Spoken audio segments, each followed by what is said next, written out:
छत्रपती शाहू महाराजांबाबत मंडलिकांनी वादग्रस्त वक्तव्य केलंय। शाहू महाराज हे दत्तक आहेत असं मंडलिकांनी म्हटलंय।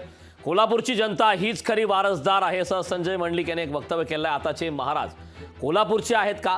शाहू महाराज गादीचे खरे वारसदार नाहीत असं मंडलिकांनी म्हटलं। त्यामुळे मंडलिकांनी आता एक वादग्रस्त वक्तव्य केलंय। कोल्हापूरच्या प्रचार सभेच्या दरम्यान एका भाषणात बोलत असताना त्यांनी हे वक्तव्य केलंय।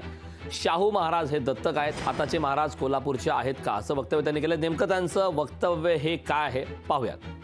स्पर्धेमध्ये त्या बंधाला हात लावायचं नाही, त्या बंधाला टांगल मारायचे नाही, त्या बंधाला काय करायचं कुस्ती कशी होईल फडागडी करायचं तरी मानव हात लावायचा। आणि मग हा मानव हात गाडा झाला तर मी कुठं गाडीचा आपण गाडा करणार अशी गोष्ट टांगावं करतो आम्ही हळूहळू भेदभेद करतो। पण मला या निमित्तानं सांगितलं पाहिजे आता जे महाराज साहेब जे आहेत ते कोल्हापूरचे आहेत का, वारसदार खरे आहेत का, हे सुद्धा कुठेतरी दत्तक झालेले आहेत। खरे वारसदार ते नाहीत।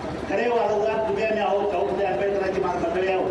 आणि या वारसदाराच्या निमित्तानं निश्चितपणानं कोल्हापूर विचाराचा उल्लेख बाबाजी साहेबांनी केला। माझे वडील कलापती सदाशिवराव मंडलिक यांनी आयुष्यभर कोल्हापूर विचारलं अण्णाने जपला, कारण शाहू महाराजांची भूमी आहे। छत्रपती राजर्षी शाहू महाराजांनी आपल्याला पुरोगामी विचार शिकवला, समतेचा विचार शिकवला।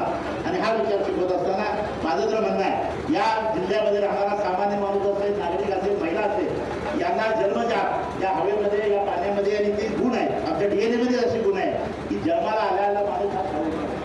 आणि हा शाहू विचार घेऊनच कलापती बाबा फुले साहेब असतील, कैलास लोकशाही मराठी ऐका, पहा, जागरूक रहा।